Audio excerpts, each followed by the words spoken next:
What's going on, boys and girls? Thanks for everybody who's been supporting the channel. Hit that like button. It's important, guys. It doesn't cost you anything. Hit the like button. And if you're not subscribed to the channel, please subscribe to the channel. We're trying to get over that bump of 5,000 subscribers, and I really appreciate you guys supporting the channel. I really do. Not just saying that. I read all of your messages and answer them when I can. And listen, this is a community at 101, and so we welcome everybody, not just to the format, but on live podcasts, into the forums. Your voices are heard, guys. I think that's the most important thing that fans love about our community, the fact that you have a voice and you're not just somebody who comes in and listens. You can participate in anything that we do. So big shout out to all of you guys. You run things. Now, most important thing, guys, news out this morning. Some good and bad stuff. Actually, some bad and bad stuff, but I think it's positive when you have a bid put forward. So let's start off with Martin Odegarrd. Martin Odegarrd, as we feared, doesn't look like he's coming back to Arsenal, and there's nothing that we should be shocked over. He performed well. He actually performed well the season before when he was on loan, and coming to Arsenal, it was just a place where Zidane didn't like the player. Of course, Carlos Ancelotti knows all about the player because he featured in the Premier League countless times and was part of the Arsenal revival in terms of our creativity. So it's not of anywhere of a shock to find out that Ancelotti says you're coming on pre-season with us and we're going to take a look at you to see if we can fit you in the team. And that's what Martin Odegaard wants. That's what anybody wants. If Ceballos was offered that, he would have taken it. The reason why some of these players have gone on loan is because there's no plans for them in the current way how things work with the teams. And having a new manager in, it's only fair to give everybody a crack at the whip. Yeah? So Martin Odegaard is going to get his chance. And look, it doesn't mean that it's totally over for Martin Odegaard at Arsenal. If he goes with the team, plays a few preseason games, and Ancelotti doesn't like him, or certain things happen with the team that they currently have, and remember, they have no money. So they have to be looking about an income. And some of what we're finding out now in the industry with player sales is older players are even harder to move on. The likes of Xhaka for Arsenal, Aaron Ramsey, Juventus, still both got 2 years left on their deals, and extremely difficult to move those type of players. So where we are with Martin Odegaard is just to park it to the side, wait and see what happens, and hopefully they'll get something done. In the meantime, Arteta and Edu will move on with their plans, and if they find someone else, then I don't think that they're going to be looking at Martin Odegaard, because that is going to be an expensive commodity. I don't think that Real Madrid are looking for anything less than 35, 45 million. But let's talk about Sambi Lokonga. Sambi Lokonga, Anderlecht, has had a bid from Arsenal. The bid went through for 13 million. And of course, that 13 million included incentives and add-ons. I think the slap in the face was that 30 million was paid over 3 years. Arsenal were basically saying, you know, we'll give you that over 3 years.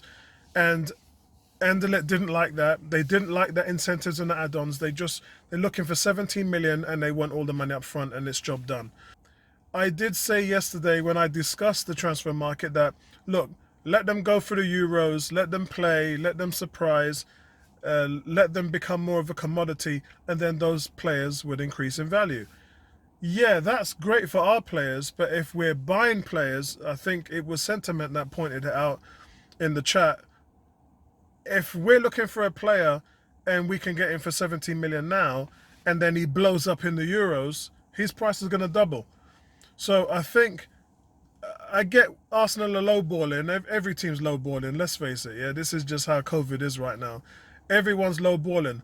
But the problem is if you don't get that deal done before the Euros, expect to be paying 25 to 50% more for whoever you're after, because that's just what happens. But everyone's struggling right now. I'm looking at offers going through, and everyone's lowballing, and teams are sticking firm. You know, Anderlecht are going to be sticking firm for Lokonga.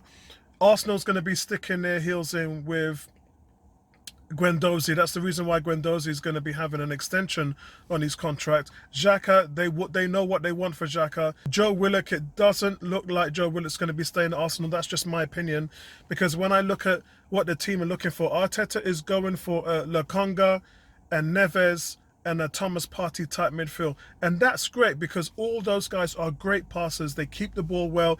You know, me and Bertram and Tony normally talk about the lack of passing skills that we have, the ability to control the ball, calm under pressure, able to deal with the counter-attack. There's one thing I'm noticing about what Arteta's trying to do here. He's trying to get an adept midfield who are cool under pressure, can pass the ball well, and can play that possessional type football that Arsenal so badly needed, because we're one of the worst at doing that in the league at the moment. The thing is I don't really see a number 8 in that midfield. Yeah, I don't really see a Ramsey, a Smith Rowe, a creative type running through, because all 3 players are really good at what they do and they're very good passers, but you're gonna have to need someone to unlock defenses, and at the moment I don't really see that in the 3. But then, you know, I could be wrong. They've done a lot in terms of their scouting reports. The players are young. Lokonga is 21 years old. And we all know about Ruben Neves. We all know about Thomas Partey. So I think where it stands now, that's what Arsenal are looking for. But you're looking for 40 million at Basamba. You're looking for 35 million for Neves. And you're looking for 20 million for Lokonga. So you're looking at bare money to repair that midfield. It's going to cost you around 80 million. So yes, there's going to be a budget put forward, and we know we've spent 230 million over the last 2 summers. So activity is going to happen, but again, there's a case of offloading. So I think that has to come into it as well. But I think in regards to where they are, I don't see a number 8 in there, a 10 or an 11 in that setup. Someone who can create for the strikers. You've got to be thinking about your prize Aubameyang right now. And you've got to be thinking of your Martinellis, because I trust Saka and I trust Pepe on the flanks to deliver the creative side. But if you've got nothing through the middle, that just makes it difficult again. And look, you know, Smith Rowe is going to be that guy in the middle, but then you have to find some way of making that midfield work. I'm not worried about the defense, as I said yesterday. The defense doesn't concern me at all. But for me, I think that I like where they're going, but then where's your reserves? Who's going to back that up? We're very thin in the middle. You have to keep El Nene here. I'm not sure what's going to happen with Torreira. I'm hearing that Simone does like the play, even though he didn't really feature him. I don't understand how a manager can like a player and then not play him. So I don't expect Atletico Madrid to be keeping Torreira. And if they do, they wouldn't want to outrightly buy him anyway, and that doesn't serve us. We want to be able to sell those players. It's a kind of really grey area at the moment, but I do like the fact that Arsenal are being progressive. Yeah, that Anderlecht deal, the offer kind of surprised me this morning when I heard it. So, you know, all to the power of Arsenal, you are still working behind the scenes and trying to pull a sneaky one to get that deal through. You just look, just up it, yeah? We're not in them days anymore where tweaking Ashley Cole's deal would have meant that he would have stayed. Tweaking a few offers here and there would have meant that certain players would have been able to come to Arsenal in the past. Hearing us flunk out on a deal because of 1 or 2 million is just foolishness.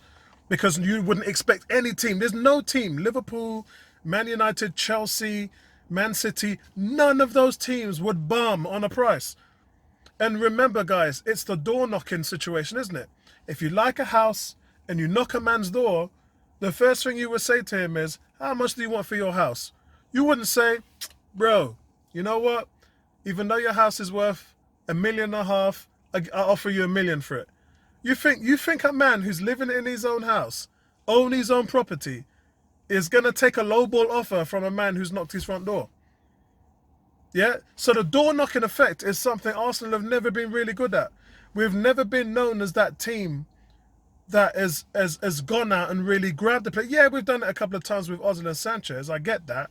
But I'm talking about a year-on-year situation, and I'm talking about the way you make a name for yourself.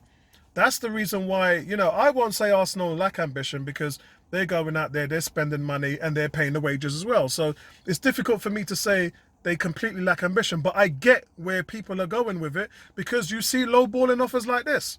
So there's no surprise that fans are saying you lack ambition. Yeah?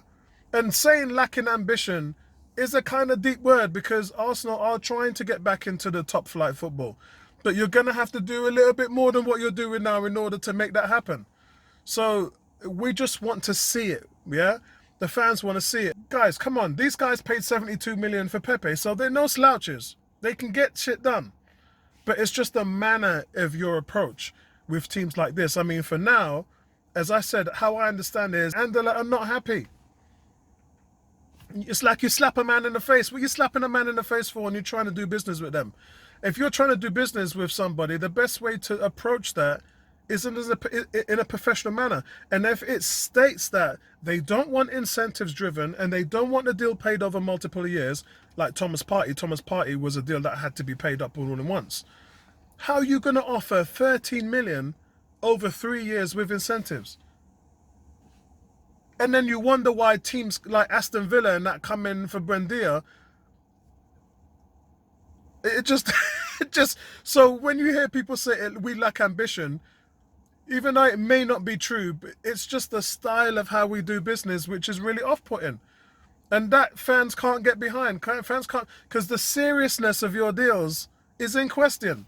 Anyway, guys, I'm going to leave it right there. Hope you guys have a fantastic, amazing day. Enjoy the sunshine. Enjoy the Euros. And like I said, please hit that like button, because the like button means that this video can spread around YouTube to other Arsenal fans, and it would be a recommended video in that respect. So your support is always needed watching these videos. To hit that like button does not cost you anything at all, but it's really great for the channel. And big up to you guys who have been supporting the channel over the years. Nice one. Right back at you. Peace out.